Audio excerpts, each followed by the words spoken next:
afternoon, everyone. So right now I have seen here in our Google Drive, we have shared two remaining topics. We have the rise of Germany from a non-entity into a force to reckon with. Especially we are talking about economic. We are not only talking about political here. So it was Otto von Bismarck's leadership that catapult Germany into from the arena of non-entity into somebody. Okay, so in the discussion done by Mr. Um, Rufino Christopher, he shared some videos pertaining to the discussion on how Otto von Bismarck's effort. However, because we are not talking about the history of Otto von Bismarck itself, we are dealing on the economic sector, we need to, of course, at least filter topics that are pertaining to how they become superpower. How is this was made possible by Otto von Bismarck? Now, the discussion itself there, although it's quite lengthy and full of details. However, the part that we can only utilize in the discussion on the economic activity is only very few and limited. However, if you want to understand further who is Germany, as what was discussed in the early part, it only shows that Germany is just nobody, okay, non-entity. It was during the time, at the height of the leadership of Otto von Bismarck, that he consulted uh, one of the economic thinker at that time. That was no less than Friedrich List. It was List who influenced Bismarck on what to do. So, rising from the ashes of war, of humiliation, the history of Germany is just sideline the great power. The, they have the um, French, Napoleonic Wars, so on and so forth. Never in its antiquity, Germany was mentioned as an entity. Often they are subjected to colonialism and so on and so forth. It was under the inspiration done by Alexander Hamilton that Friedrich List, who is also heavily influenced by the idea of laissez-faire or the non-interference of in the context of what we call free trade. The French Revolution inspired the entire European stage. And Otto von Bismarck, yes, of course, and same with Friedrich List, are also inspired by the thinkers such as um, Adam Smith and his wealth of nations. However, in the process, there is a kind of necessity for the entire German country to really, there is a kind of thirst for them to really emancipate themselves. So the idea was conceived by Friedrich List, who went personally to visit America and see for himself uh, what went on in the stage of America. Why is it that America, out from becoming a very young, independent country, was able to catapult itself into a world power, an entity, a force to reckon with, an economic tiger, giant. So he visited America himself, observed how economic activities went there, from being an agricultural country, which is under the auspices or the influence of the Great Britain, who is already experiencing the so-called um, industrial revolution, becoming great industrial power, and yet America, under the thinkers such as Alexander Hamilton and the able leadership of George of um, we have Washington, George Washington, rather, is able to attain economic sustainability, industrial prowess. So upon his visit in the American ground, he immediately went back home and tried to influence Otto von Bismarck. So actually, Otto von Bismarck is a far more influential than George Washington because in the context of being being a superpower, it's not the brainchild of George Washington, but rather it is a brainchild of Alexander Hamilton. Alexander Hamilton imposed restriction on um, industries while leaving their agriculture open, widely open. So he allowed the agricultural product of, of industrial country to penetrate the American market, provided that still the agriculture can still manage to compete. While he curtailed, what do you mean curtail?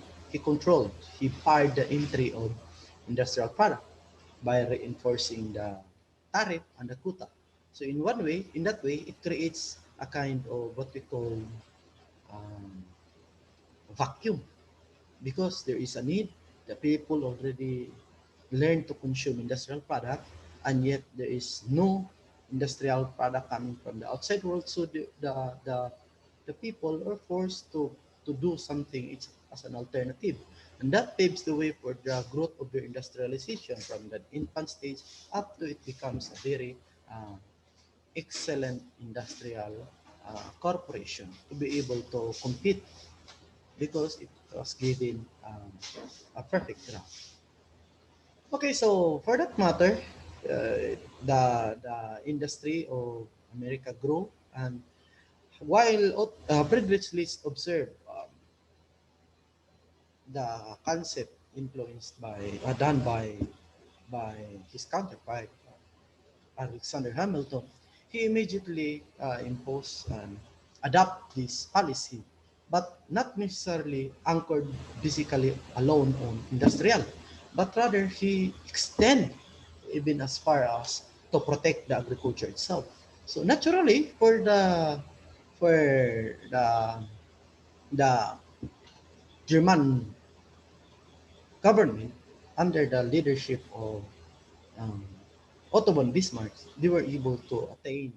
That is why Otto von Bismarck is known as the, the steel hands. Okay, so because they really impose co- um, control over the economy, allowing their counterpart, their fellow German, to really um,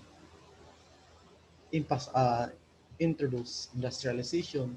The government provide so much resources for the industrialization of all these kind of effort.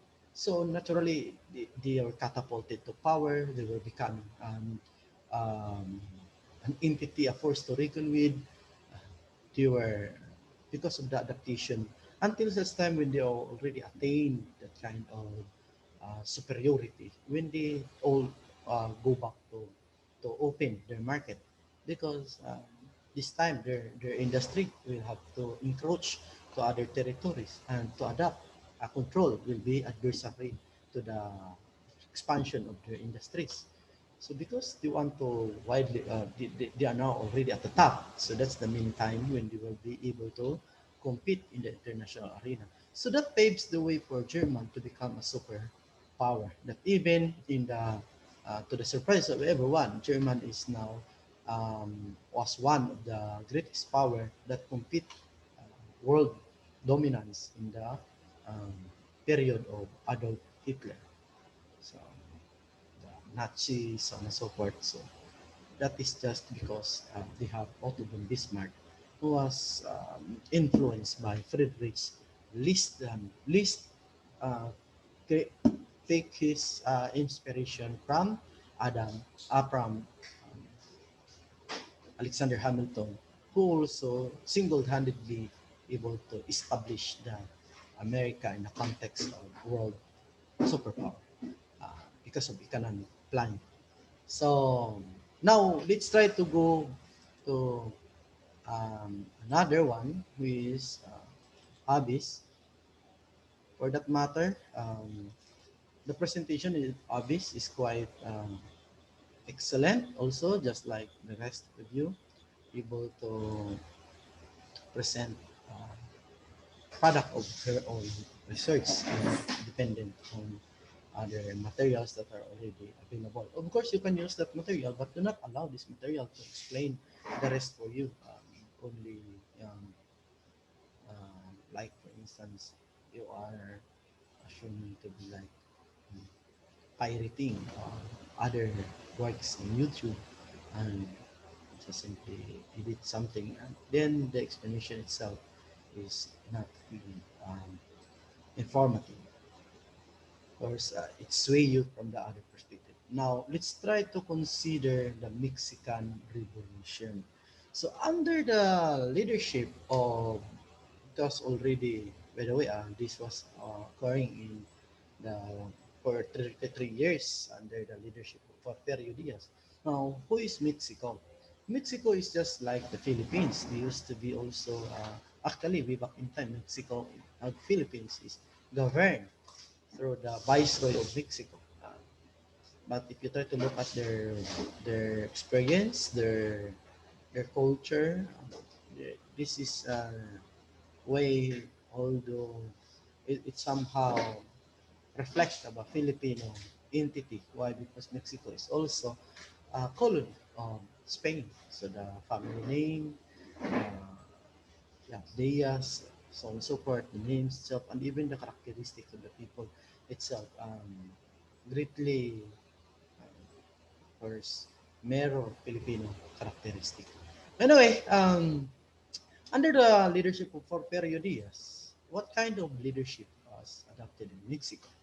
It is a leadership uh, at, during the time they were able to drive and to gain independence similar to the Philippines. So they were able to drive out the Spanish authorities out of their territory, and some of them were even mestizos. So maturity actually.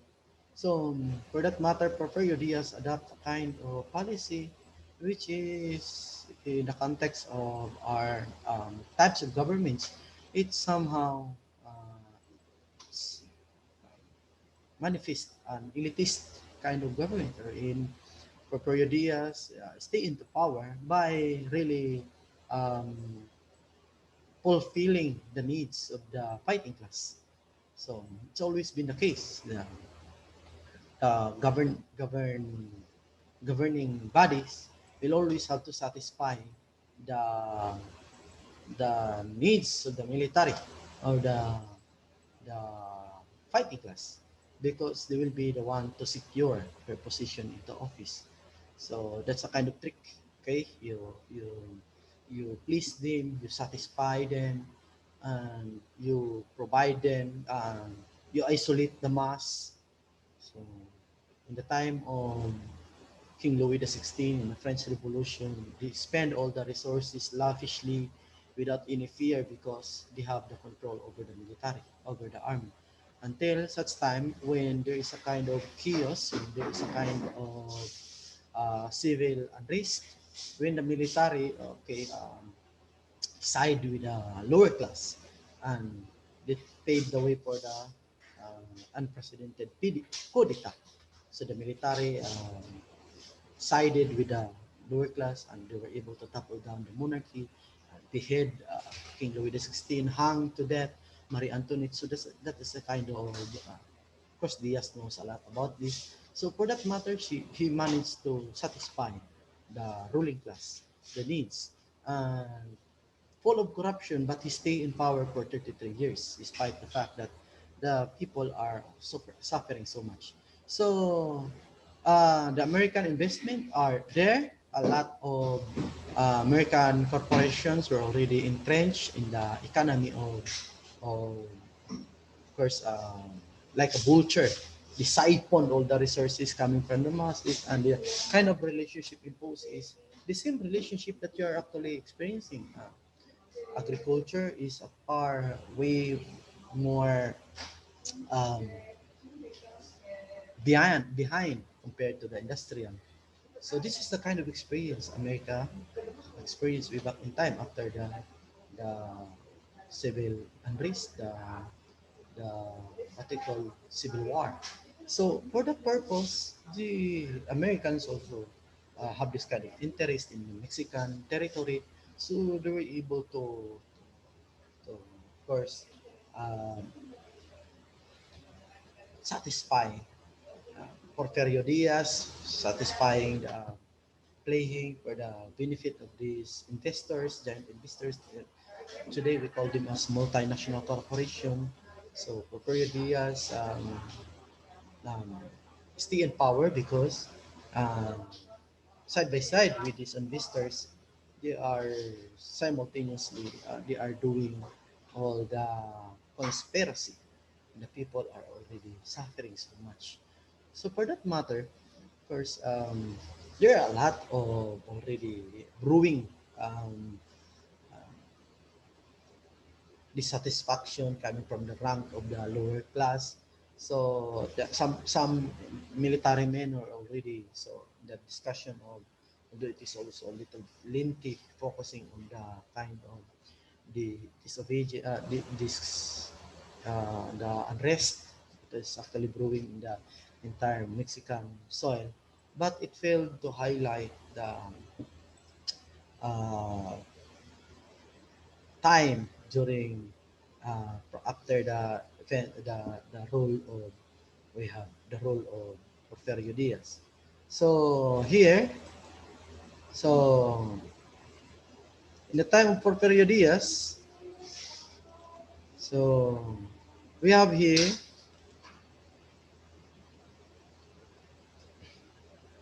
what happened during the time of um, Diaz. So the most significant leader after the leadership of Diaz, when he was toppled down to power, is no less than the leadership of Lazaro Cardenas. He is also a former general. Lazaro Cardenas was able to free the entire Mexican state. Now, if you try to look at the Mexico now, they are so developed.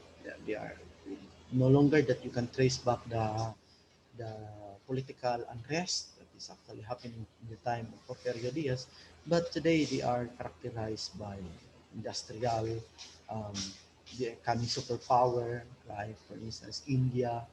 That India used to be the begging ball of Asia, ito may begging ball. So they have the second largest population in the entire world, and yet today they are the number six industrial superpower with a nuclear capability.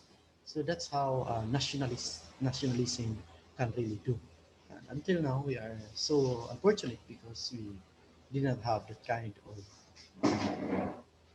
personality, the likes of Alexander Hamilton, the likes of the Meiji, the likes of we have um, the Friedrich List, reciprocated by the leadership, the evil leadership of Otto von Bismarck, and we also have for General Cardenas. And Cardenas was so for the period of 6 years was able to impose a lot of positive development. Cardenas was able to drive out the foreign investors um, in his they call revolutionary government. He drive away foreign investors that are actually siphoning all the resources of um, Mexico. So by what manner? He introduced the term um, um, he he privatized. No, what do you call this? I forget the term. The term is actually um, he take control of the national, no, no, multinational corporation that operates in their soil, and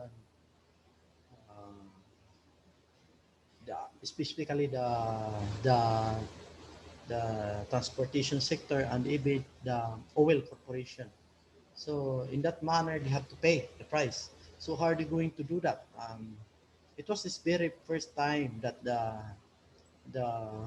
Mexican were able to breathe the air freely in their own soil, meaning to say they are no longer clenched by the neck coming from the foreign power who are actually manipulating, undermining their effort, because this country trying to these multinational corporations like Coca-Cola, Pepsi-Cola, like Unilever, Colgate Palmolive, so on and so forth, Procter and Gamble.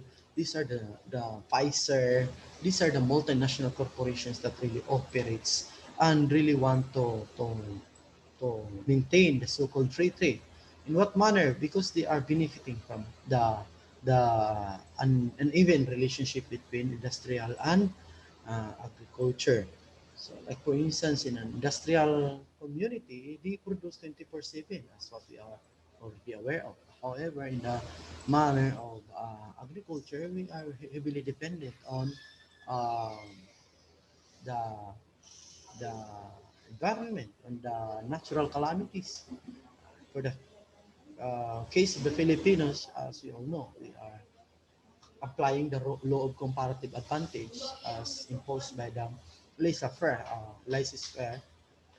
We cannot really compete because we cannot even produce a decent hammer even at this moment in time, and we cannot outweigh, we cannot outfight the agriculture of the other countries, which is already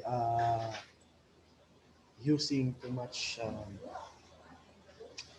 what they call chemicals. So unlike our country, if you try to look at our country, we are facing the Pacific. So the disadvantage is that we are experiencing 20 to 28 typhoon each year. So in a country heavily anchored on agriculture, typhoon is really counterproductive. We cannot really fight, um, cannot compete. So in the time of Cardenas, they're able to secure um, real economic activity. So Cardenas, because he can no longer impose the idea of controlling the economy, because the companies are already there, the oil rig, the the train stations and everything is already there. Remember, this happens towards the middle of the 20th century, so they are already in the kind of pace, no longer backward. But however, their economic activities is still way at par, way backward compared to the rest of the advancing economy. However, Cardenas was able to secure their slot by capturing control over this multinational corporation, and in order to pay from the very humble peasant, according to the text, from the most humble peasant who brought trays and